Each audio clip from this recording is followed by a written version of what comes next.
qual é a qualidade do ar que você respira? Indústrias, carros, queimadas, lixos, muitos são os fatores que influenciam. A poluição traz danos à saúde, ao meio ambiente, à economia. E a gestão da qualidade do ar é responsabilidade de quem? Em sessão no Senado, parlamentares, ambientalistas e pesquisadores discutiram um projeto de lei que cria política nacional de qualidade do ar no país.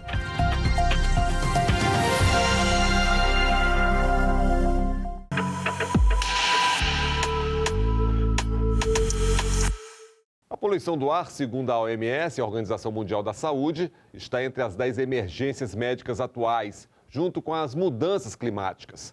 É mais grave entre a população vulnerável e afeta principalmente crianças e idosos.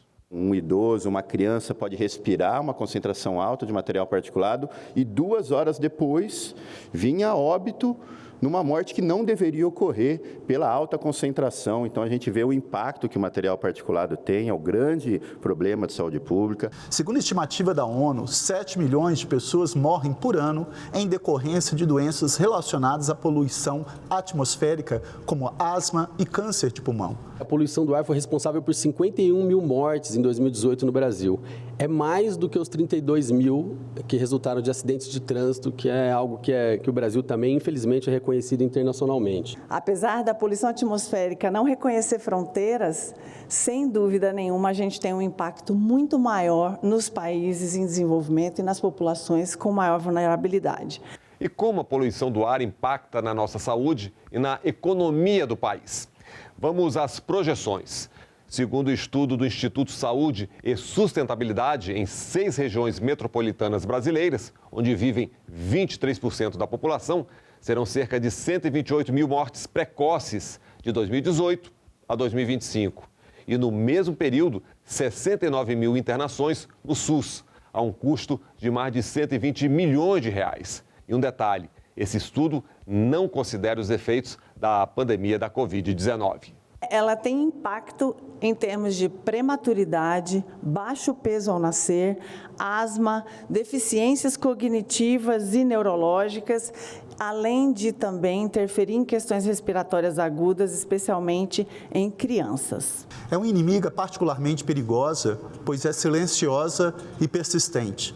A lentidão do impacto da poluição do ar sobre a saúde torna menos evidente, para senso comum, a associação entre a causa e efeito. É uma ameaça para a economia da saúde pública, uma vez que ela impõe gastos que são da ordem de aproximadamente 100% do PIB global. Isso, para vocês terem uma ideia, em 2019 isso representou mais de 8 bilhões de dólares em apenas um ano.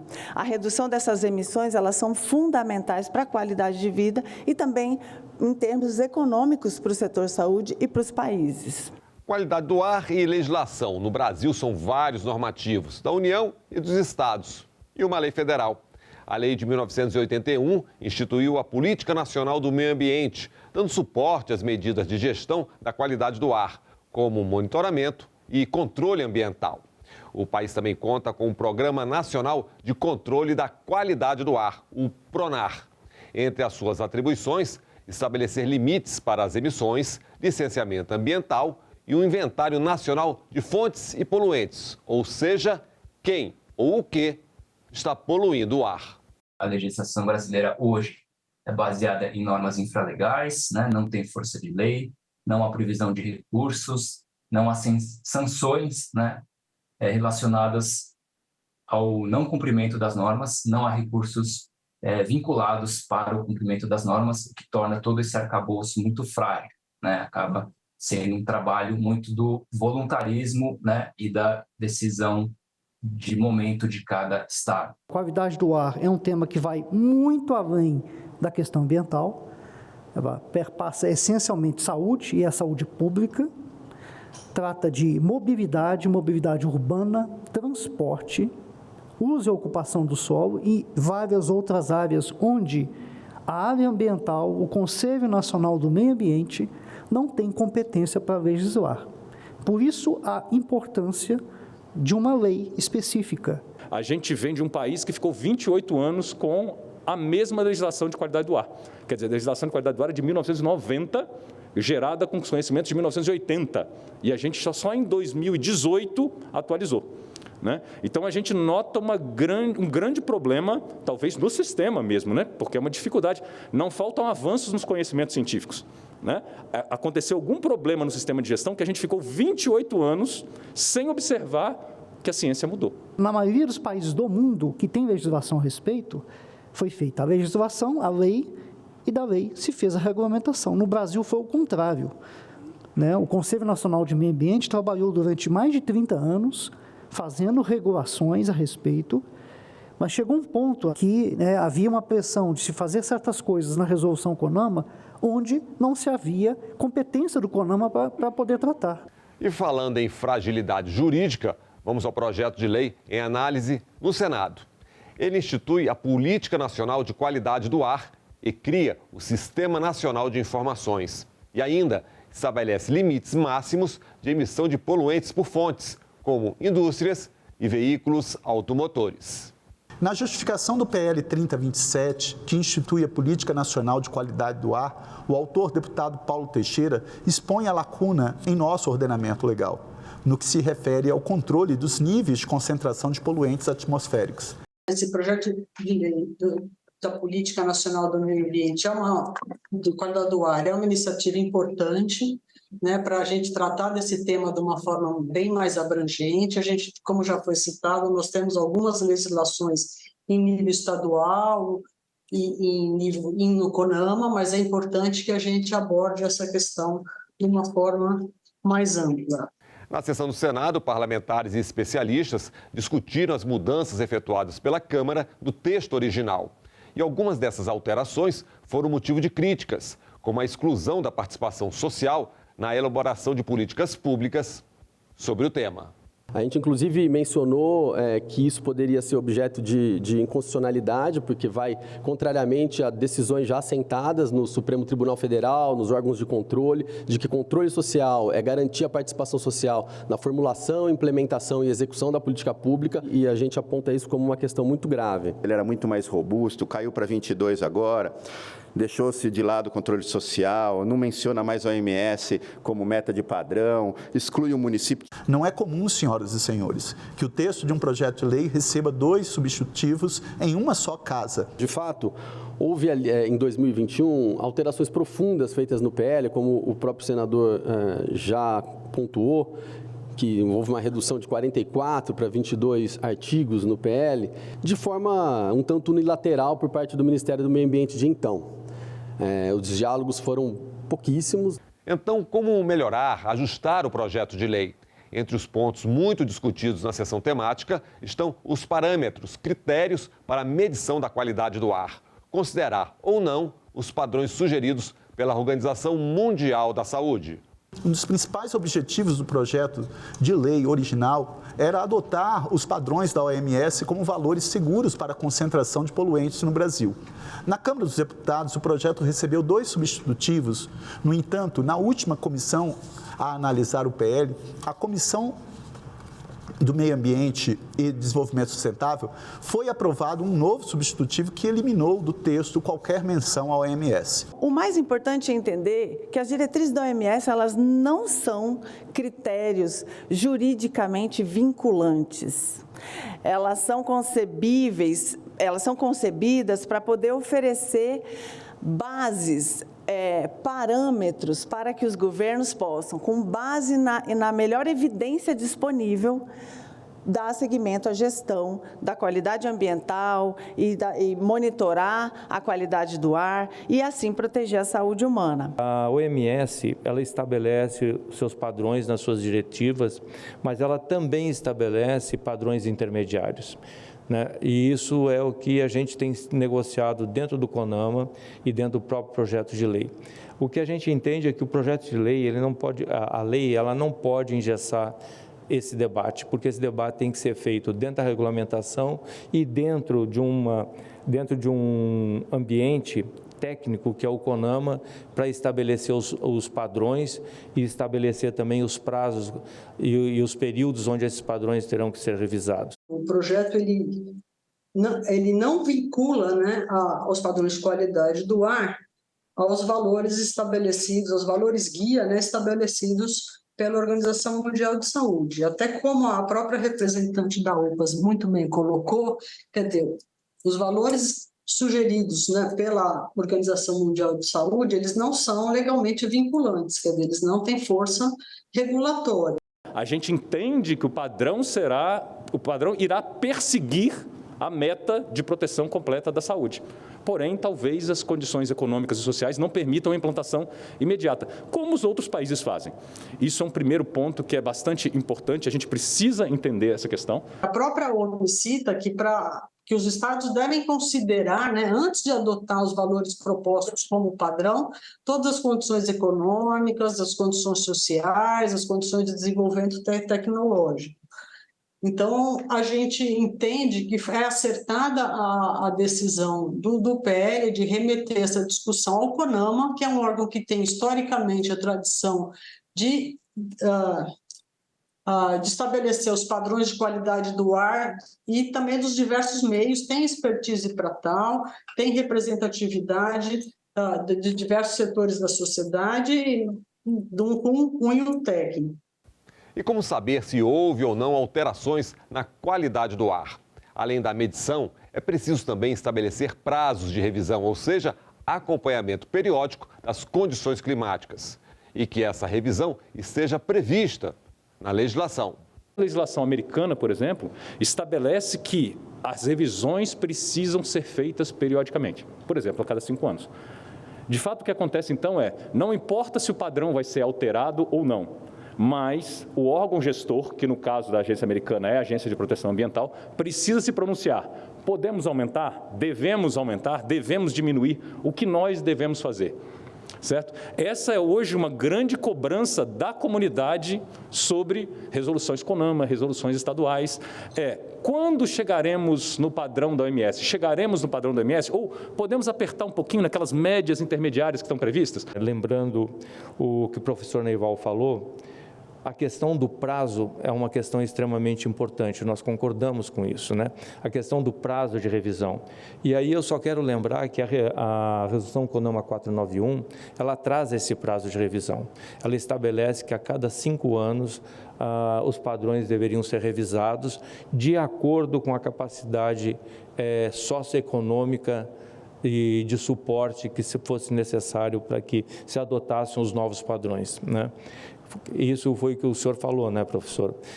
Isso é extremamente necessário. Talvez uma pequena alteração, não muito grande, no projeto de lei atual, simplesmente explicitando a necessidade de revisões periódicas e estabelecendo a temporalidade.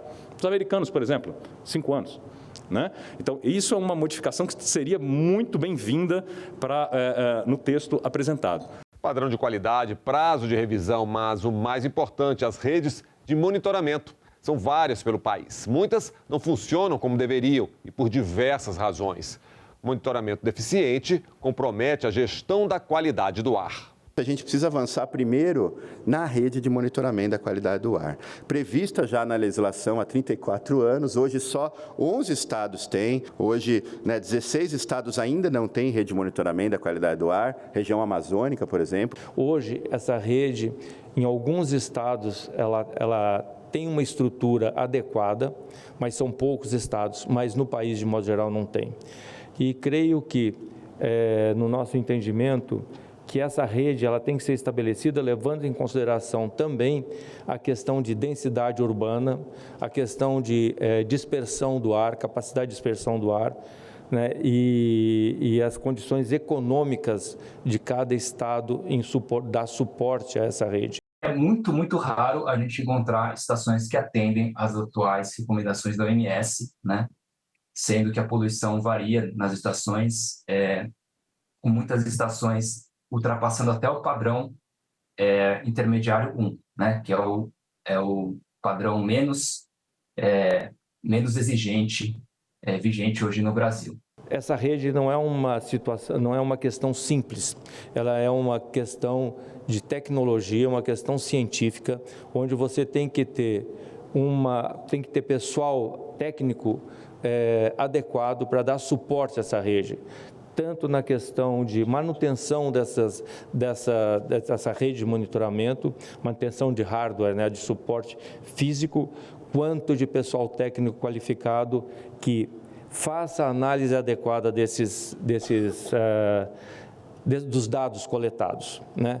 E esses dados eles têm que ser consolidados no âmbito estadual e no âmbito federal para que as políticas adequadas venham a ser adotadas ao longo do tempo. A gente tem problemas, sim, relacionados à questão de monitoramento, como o colega antecipou. A gente precisa de deixar na lei mais claro vamos dizer assim, esse empurrão para estados e municípios gerarem suas redes de monitoramento, fazerem os seus planos. Outras questões: conhecer os tipos de poluentes, onde estão, nível de concentração e de risco para a população e ao meio ambiente. O inventário das condições climáticas é importante para a aplicação de políticas públicas, inclusive para a saúde. O Brasil não tem um inventário nacional. Inventário é o quê? Determinar onde estão as principais fontes de emissão. Seja ela industrial, seja ela veicular, seja ela a difusa, que esse projeto de lei traz. E a poluição difusa é onde se enquadra as emissões advindas do mau uso da terra, como queimadas, incêndios, e que, fora das regiões metropolitanas, é o principal contribuinte da degradação da qualidade do ar. Eu preciso ter um inventário, eu preciso medir. Sem medir, como é que eu vou fazer um plano? Como é que eu vou agir? Então, isso nos falta. A gente sabe de toda a dificuldade que é em elaborar esses inventários. Então, na verdade, às vezes o plano ele poderia incorporar um inventário, né? Isso agilizaria também o processo. É muito importante que na discussão de uma política nacional de qualidade do ar seja considerado do ponto de vista da saúde, no sentido de que fortalecer a rede de monitoramento da qualidade do ar. Essas informações elas são fundamentais para o setor saúde, inclusive para que seja possível territorializar o olhar das políticas públicas. Então, em determinadas localidades, eu tenho diferentes impactos à saúde de acordo com as características daquele território. Então, isso é muito importante. Estrutura física, mão de obra qualificada, pesquisa. Agora, estamos falando de recursos, investimentos. Como aparelhar estados e municípios para a implantação efetiva da Política Nacional de Qualidade do Ar. A lei dá incentivo para que a rede de monitoramento no país ela venha a ser implementada, né? O que precisamos discutir é a forma de financiamento dessa rede. Além dos estados terem uma dificuldade inicial de criar as suas redes, também existem desafios de mantê-las, né? De manter esse orçamento, de manter a qualificação técnica, de manter um fluxo de dados continuamente publicados para a população. Uma outra insuficiência identificada é a escassez de recursos humanos nos órgãos ambientais. Outra escassez é a ausência de fontes perenes de financiamento para essas redes, a falta de padronização dos dados de qualidade do ar, a falta de planejamento estratégico da rede de monitoramento e as dificuldades na publicação de dados e elaboração de relatórios. O PL ele traz um avanço no sentido de condicionar o recebimento de dinheiro federal, vamos dizer assim, aos municípios e aos estados apresentarem os seus planos.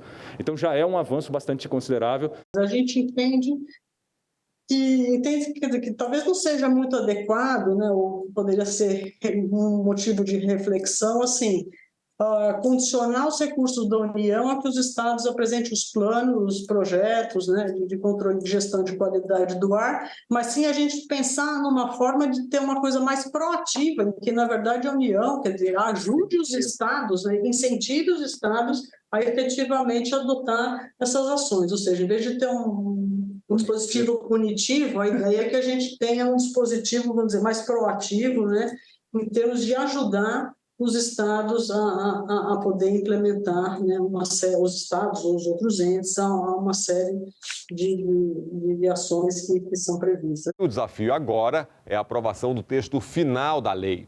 E os participantes da sessão temática garantem, com ajustes pontuais, é possível aprovar um Plano Nacional de Qualidade do Ar para o país. A gente tem um diagnóstico da sociedade civil de que o cerne do PL e do que buscava o PL contém ainda nessa proposta que chegou ao Senado, só que importantes avanços que estavam presentes na versão discutida e aprovada na Comissão de Desenvolvimento Urbano ficaram para trás. É possível resgatarmos as questões que aqui foram faladas que hoje não constam na lei, né? Por quê? Porque ela dá o suporte para que isso seja feito na regulamentação. E aí, senador Contarato, aqui a gente